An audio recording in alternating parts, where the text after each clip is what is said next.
तो hello friends, आपका स्वागत है मेरे यूट्यूब चैनल पे। आज हम लोग मैथ सब्जेक्ट का एक बहुत ही इंटरेस्टिंग चैप्टर लेकर आए हैं जिसका नाम है इंटीग्रल्स। ये चैप्टर बहुत ही इंटरेस्टिंग है और इंटीग्रल्स क्या होता है इसके बारे में मैं आपको बताता हूँ। तो चलिए शुरू करते हैं इंटीग्रल्स चैप्टर। तब तक आप चैनल को लाइक, सब्सक्राइब और शेयर ज़रूर करना। तो ये रहा डिफिनीशन इंटीग्रेशन का।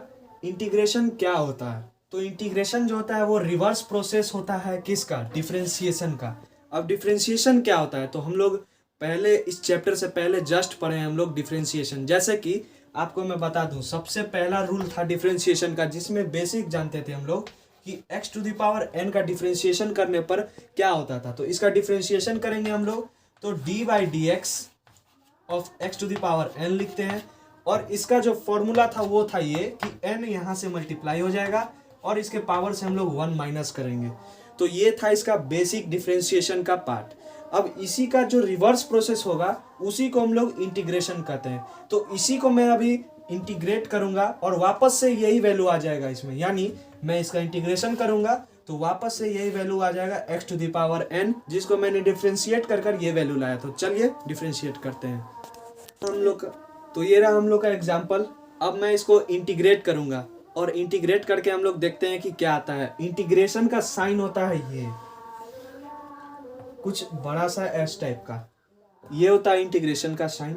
अब हम इसको इंटीग्रेट करते हैं तो इंटीग्रेशन का भी कुछ रूल्स होता है। तो पहले मैं वो बता देता हूं आपको, उसके बाद हम लोग इसको इंटीग्रेट करेंगे। तो इंटीग्रेशन का पहला रूल होता है, अगर x to the power n dx को इंटीग्रेट करना है तो ये इंटीग्रेट होकर हो जाएगा x to the power n plus 1 by n plus 1 और प्लस c। यहाँ पे प्लस सी का मतलब है एनी कांस्टेंट, ये कोई भी कांस्टेंट हो सकता है और इसका कुछ भी वैल्यू हो सकता है, ये कोई डिफाइंड वैल्यू नहीं है। बस हम लोग को सीधा समझना है ये है कि C स्टैंड्स फॉर कांस्टेंट।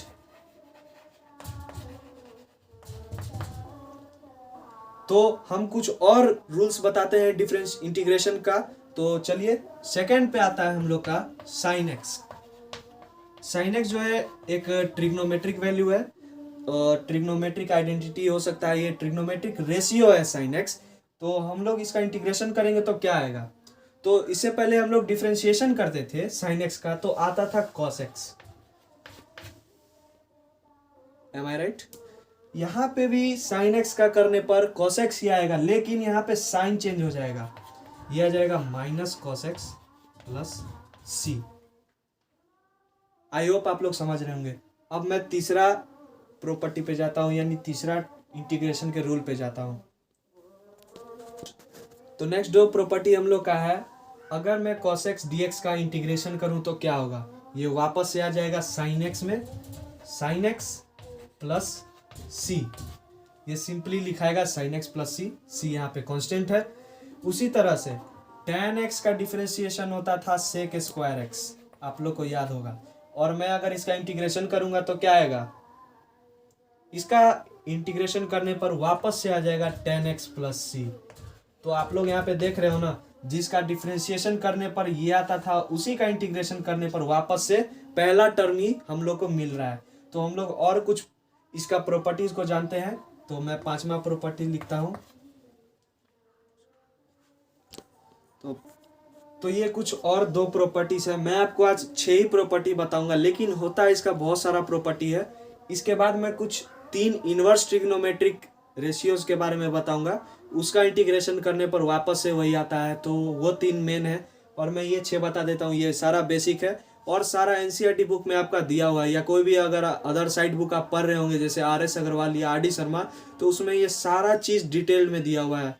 तो मैं आपको ये दोनों का बता देता हूँ, उसके बाद इनवर्स ट्रिग्नोमेट्रिक रेशियो का मैं बता दूंगा आपको। तो कॉसेक स्क्वायर डी एक्स का, तो कॉसेक स्क्वायर एक्स होता किसका डिफरेंशिएशन है, कोई लिंक में बताना प्लीज, कमेंट में जरूर बताना कि cosec square x D x किसका इंटीग्रेशन करेंगे तो क्या हम लोग को मिलेगा। तो इसका इंटीग्रेशन करने पर हम लोग को सिंपली मिलेगा कॉट, लेकिन वो कॉट होगा माइनस कॉट में, माइनस कॉट एक्स प्लस सी। तो मैं था कोस 5th पे। अब हम लोग 6 की तरफ चलते हैं, सेक एक्स टेन एक्स के बारे में।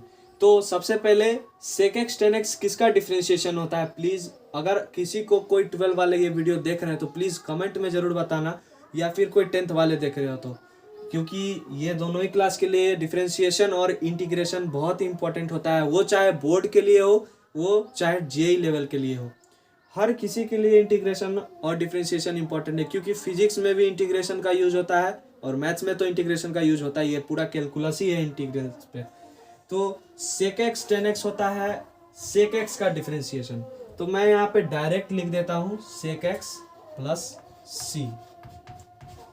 ये 6 प्रॉपर्टी आज मैंने आप लोगों को बता दिया है। एक और प्रॉपर्टी होता है, चलिए मैं आपको बता ही देता हूँ वो प्रॉपर्टी, छोड़े ही क्यों, उसको भी बता देते हैं। तो cosec x into cot x dx, इसका क्या होगा इंटीग्रेशन करेंगे तो ये होता है cosec x का डिफरेंशिएशन, यानी cosec x का अगर हम डिफरेंशिएशन करेंगे तब हम लोग को cosec x into cot x मिलता है। तो इसका सिंपल रिवर्स प्रोसेस होता है इंटीग्रेशन। तो इसका रिवर्स प्रोसेस होके क्या हो जाएगा, ये वापस cosec x में चला जाएगा प्लस c। तो ये सातों प्रॉपर्टी में मैंने आज आपको बता दिया। ये मेन प्रॉपर्टी है, इसी पे सब कुछ बनेगा आगे। क्वेश्चन जितना सारा क्वेश्चन है यही सॉल्व होगा इसी पे। तो इंटीग्रेशन में भी 2 पार्ट होता है। इंटीग्रेशन में पहला पार्ट होता है इनडेफिनिट, ये है इनडेफिनिट। हम लोग अभी इनडेफिनिट पढ़ रहे हैं, हम लोग आगे जाकर पढ़ेंगे डेफिनिट के बारे में, जो कि सेकंड है। अब आप लोग पूछोगे कि इनडेफिनिट और डेफिनिट में क्या अंतर होता है। तो इनडेफिनिट मतलब होता है क्या, किसी चीज का अंत नहीं हो, इनडेफिनिट। तो यहाँ पे क्या होता है कि इस साइन के साथ हम लोग कुछ लिमिट लेते हैं। जैसे अगर यहाँ पे मैंने लिख दिया 1 to 2 x² dx, तो ये जो होगा यहाँ पे लिमिट हो गया, a to b डिफाइंड होगा ये, यानी integration from 1 to 2 x² dx ये आ जाता है डेफिनिट में। और इनडेफिनिट में आ जाता है सिंपली, अगर मैं इसे लिखता x² dx, ये आ जाता आपका इनडेफिनिट में। तो यही दोनों टाइप है इंटीग्रेशन का या इंटीग्रल्स का। तो जैसा कि मैंने आपको बताया था कि मैं अब इनवर्स ट्रिग्नोमेट्रिक फंक्शंस के इंटीग्रेशन के बारे में अब बताऊंगा। तो सबसे पहले मैं बता देता हूं कि साइन इनवर्स x, इसका डिफरेंशिएशन क्या होता है। तो इसका डिफरेंशिएशन होता है 1/√1 - x²। ये होता है इसका डिफरेंशिएशन। अगर मैं सेम इसी का इंटीग्रेशन करूंगा तो वापस से मुझे आ जाएगा साइन इनवर्स x। और ये हर किसी रेशियो के साथ होता है, वो चाहे कॉस हो या फिर कॉट हो या फिर कॉसेक हो या फिर सेक हो या फिर टैन हो, ये सारे रेशियो के लिए सेम होगा। बस शर्त ये है कि आपको डिफरेंशिएशन मालूम होना चाहिए, तभी उसका इंटीग्रेशन आप निकाल पाओगे। तो चलिए हम लोग इसका एक एग्जांपल करते हैं। अभी हम लोग पढ़ रहे हैं इंडेफिनिट, तो इंडेफिनिट का चलिए हम लोग एक एग्जांपल करते हैं। तो ये कुछ 3 क्वेश्चन है, तो मैं एक एक करके सारा क्वेश्चन आपको सॉल्व करके बताता हूँ। यहाँ पे मैंने पहला एग्जांपल लिया है। क्वेश्चन नंबर 1 में क्या कह रहा है कि x² dx का इंटीग्रेशन करना है हम लोग को। तो अभी हम लोगों ने थोड़ा देर पहले ही पढ़ा है कि इंटीग्रेशन का रूल क्या क्या होता है और कुछ टाइप्स इंटीग्रेशन के। तो उसमें से एक होगा ये x⁴n वाले पे फिट बैठ रहा होगा। क्या मैं सही कह रहा हूँ, प्लीज बताना। ये तो मुझे लग रहा है x² n पे फिट बैठ रहा है, ये बेसिक है, ये तो सारे को पता होगा। तो यहाँ पे इंटीग्रेशन का साइन, तो इसका इंटीग्रेशन होता है n+1 + c, कुछ इस टाइप का। अभी यहाँ पे c साइन नहीं देंगे क्योंकि अभी तो इंटीग्रेशन का साइन हटा ही नहीं है, इसीलिए मैं अभी c लिखूंगा नहीं। तो अब मैं इसको इंटीग्रेशन करूंगा। तो इंटीग्रेशन करने के बाद क्या हो जाएगा, x⁴ 2 + 1/2 + 1। अब मैं यहाँ पे प्लस c लिख सकता हूँ। तो ये हो जाएगा x³ 3 + c। तो इंटीग्रेशन करने पर एक्स स्क्वायर का हम लोग को आया x³/3। अब मैं अगर इसका डिफ्रेंशिएशन करूंगा तो क्या होगा, कोई बताना कि अगर मैं इसका डिफ्रेंशिएशन करूं तो क्या होगा। तो चलिए हम लोग डिफ्रेंशिएशन करके यहाँ पे देख लेते हैं। तो यहाँ पे हम लोग को d/dx ऑफ 1/3 x³ का करना है। तो ये तो कांस्टेंट टर्म है, इसको मैं बाहर ले लेता हूँ। 1/3 d/dx ऑफ x³, तो ये हो जाएगा 1/3 इंटू 3x², इसके बराबर, और ये हो गया x²। अरे इसका डिफरेंशिएशन करने पर वापस यही टर्म आ गया। इससे क्या पता लग रहा है हम लोग को कि ये जो है डिफरेंशिएशन करने पर ये तो रिवर्स प्रोसेस हो गया इसका, यानी ये तो वाइस वर्सा हो रहा है यहाँ पे। तो यू आर राइट, यहाँ पे इंटीग्रेशन करने पर जो वैल्यू आ रहा है मेरा, उसका मैं डिफरेंशिएशन करता हूँ तो वापस से वही वैल्यू मुझे मिल जा रहा है। तो इससे ये प्रूव हो गया कि integration is a reverse process of differentiation. Second वाले एग्जांपल को बनाते हैं। तो सेकेंड वाला ये रहा। अब आप कहोगे यहाँ पे तो x है नहीं, तो बनेगा कैसे ये, लेकिन यहाँ पे टर्म तो है ना, यहाँ पे 1 इंटू dx हम लोग लिख सकते हैं। अब 1 को हम लोग क्या लिख सकते हैं, अपने मन से नहीं, ये प्रूफ है x⁴ इंटू dx, ये लिख सकते हैं हम लोग। अब क्या होगा, यहाँ पे इंटीग्रेशन का रूल लगाएंगे। इंटीग्रेशन का रूल क्या कहता है, x 0+1/0+1 प्लस c, यानी ये हो जाएगा सिंपली x।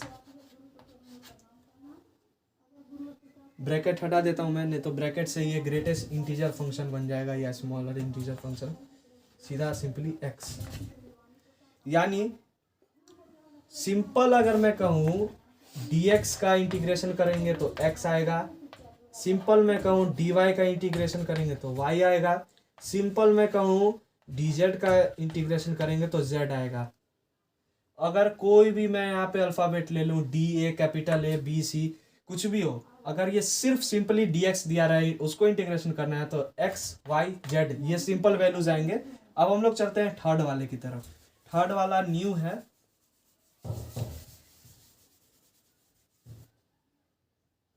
देखिए थर्ड वाला तो एक अलग ही प्रॉपर्टी है इसकी, कि अगर मैं 1/x को dx को सिंपल में लिख सकता हूं log x, और इसको एक और तरीका से सॉल्व कर सकते हैं कि अगर मैं इसे x⁻⁻1 dx लिख दूं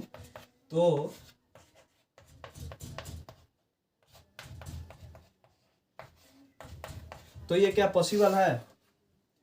आप लोग सोच रहे होंगे कि मैं तो इसको ऐसे लिख सकता था ना x⁻⁻1 और सॉल्व करता, तो ये क्या पॉसिबल है कभी भी। 1/0 नॉट डिफाइंड होता है, ये प्रूफ नहीं है कि ये नॉट डिफाइंड होता है, लेकिन it is not a proper number, not a real number and not a natural number. तो हम लोग का सिंपली ये प्रॉपर्टी है, log x हो जाएगा यहाँ पे और प्लस c हम लोग लिखेंगे, ये प्रोसेस पे नहीं जाएंगे, यानी x⁻n वाले प्रोसेस पे यहाँ पे नहीं जाएंगे। तो मैं log x पर ही एक और क्वेश्चन देता हूँ, एक और एग्जांपल करते हैं, शायद उससे आप लोग का क्लियर हो जाए। तो एक और एग्जांपल के साथ हम लोग आ गए हैं। ये एक न्यू तरह का एग्जांपल है और इसमें एक नया प्रॉपर्टी भी हम लोग सीखेंगे इंटीग्रेशन का, जिसको मैं यहाँ शॉर्ट टर्म में या मैं आगे लिख दूंगा।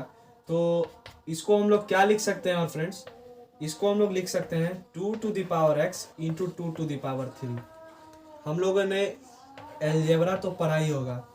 एलजेब्रा में क्या होता था, कांस्टेंट टर्म के ऊपर जो भी पावर रहे या वेरिएबल के ऊपर भी जो भी पावर रहे, अगर सेम वेरिएबल से सेम वेरिएबल मल्टीप्लाई हो रहा है तो वो पावर दोनों ऐड हो जाएगा। तो वैसे ही यहाँ पे कांस्टेंट सेम है लेकिन पावर अलग है, लेकिन यहाँ पे ऐड हो जाएगा x+3। तो अगर मैं इसको सेपरेट कर देता हूँ तो 2⁻x इंटू 2⁻3 dx हो गया। और अब मैं इसे बढ़ा रहा हूँ, क्लियर है यहाँ तक। अब क्या होगा आगे, 8 मैं बाहर ले लूँगा क्योंकि ये एक कांस्टेंट टर्म है। अब आ गया ये, तो आप लोग यहाँ पे क्या करोगे, x⁴n डालोगे तो आप गलत हो। यहाँ पे x⁴n वाला प्रॉपर्टी यूज नहीं होगा, यहाँ पे एक न्यू प्रॉपर्टी यूज होगा जो मैं आपको बता रहा हूँ। ये होगा इंटीग्रेशन ऑफ a⁴x dx, जिसका इंटीग्रेशन करने के बाद आएगा a⁴x by log a plus c। ये एक न्यू प्रॉपर्टी हम लोग अभी जाने हैं इस क्वेश्चन में, और ये बहुत इंपॉर्टेंट है। हालांकि इससे ज़्यादा क्वेश्चन नहीं आता, लेकिन क्वेश्चन आएगा तो आपको बनाना तो पड़ेगा ही। तो चलिए हम लोग इसको बनाते हैं। तो यहाँ पे 8 बाहर है, इसका क्या हो जाएगा 2⁴x dx, और अभी मैंने बताया था तो इसका इंटीग्रेशन करके हम लोग क्या लिखेंगे, 8 इंटू a हो गया 2, तो 2⁴x by log 2 plus c। ये हो गया सिंपल आंसर। आप चाहें तो इसको बढ़ा के ये भी लिख सकते हैं। 8 क्या हो जाएगा 2⁵ into 2⁴x by log 2 plus c, और ये वापस से ऊपर मल्टीप्लाई हो जाएगा, क्या हो जाएगा 2⁵x plus 3 by log 2 plus c। ये हो गया हम लोग का फाइनल आंसर। तो जिसका जिसका ये आंसर हो गया वो प्लीज़ अपने आप को शाबाशी देना, क्योंकि उन्होंने सही आंसर बनाया है, आपने सही आंसर बनाया है। और जिसका गलत हुआ प्लीज़ एक बार और ट्राई करना, क्योंकि 12th का मैथ्स फिजिक्स जो ये 2 सब्जेक्ट है ना, ये सब कुछ प्रैक्टिस पे निर्भर करता है। केमिस्ट्री तो आपका थ्योरी है, उस थ्योरी को आप याद रखोगे तो केमिस्ट्री आपका आराम से निकल जाएगा, लेकिन मैथ्स और फिजिक्स ये दोनों प्रैक्टिस पे डिपेंड करता है, और कहाँ तक आपका लेवल जाता है उस पर डिपेंड करता है। अब मुझे मालूम ही नहीं रहेगा कि इसका क्या करें, हम इसका क्या करें, इसका क्या करें। ये क्यों होता है, जब प्रैक्टिस नहीं होता है हम लोग का। तो जितना ज़्यादा क्वेश्चन हम लोग बनाएंगे इस पे, उतना ज़्यादा हम लोग के लिए भी बेटर है और सामने वाले के लिए भी बेटर है, क्योंकि वो समझेगा। इसीलिए तो कहीं कहीं देखते हो आप लोग कि क्वेश्चन बोलता है बहुत ज़्यादा भारी है। ये चीज़ मेरे साथ भी होता है प्रेजेंट में, कि मुझे जो चीज़ नहीं आता मैं उसे छोड़ के स्किप कर देता हूँ, लेकिन ऐसा नहीं करना चाहिए। जब तक वो क्वेश्चन बने नहीं तब तक उस क्वेश्चन को फेस करना चाहिए। तो हम लोग आगे बढ़ते हैं, नेक्स्ट क्वेश्चन हम लोग बनाते हैं। तो हम लोग का ये लास्ट एग्जाम्पल है। इस एग्जाम्पल में इसका क्या होगा इंटीग्रेशन, इसका तो इंटीग्रेशन हो नहीं सकता, क्योंकि इसका इंटीग्रेशन का कोई प्रॉपर्टी ही नहीं बनता है। तो हम लोग इसको क्या करेंगे, इसको हम लोग ब्रेक करेंगे। tan² को हम लोग क्या लिख सकते हैं, sec² प्लस 1 इंटू dx, ये लिख सकते हैं। अब क्या होगा कि इस दोनों का पर पार्ट का हम लोग इंटीग्रेशन करेंगे, यानी इसको हम लोग तोड़ेंगे। इसका अलग इंटीग्रेशन होगा और इसका अलग इंटीग्रेशन होगा। तो यहाँ पे मैं लिख देता हूँ integration of sec² dx plus integration of dx। sec² का डिफरेंशिएशन ये किसका होता है, tan x का, तो वापस से ये हो जाएगा tan x, dx का इंटीग्रेशन प्लस x, और साथ में लिखेंगे प्लस c। आप लोग चाहो तो इसे i = भी लिख सकते हो, ये ज़्यादा बेटर होगा, क्योंकि हम लोग इसका इंटीग्रेशन फाइंड करते हैं। i स्टैंड्स फॉर इंटीग्रेशन, तो यहाँ पे आ जाएगा i = tan x plus x plus c, where c is any constant. तो ये हम लोग का आंसर हो गया। तो हम लोग नेक्स्ट वीडियो में मिलेंगे, आगे बहुत सारी प्रॉपर्टीज लेके आएंगे। तो तब तक के लिए टिल देन टेक केयर।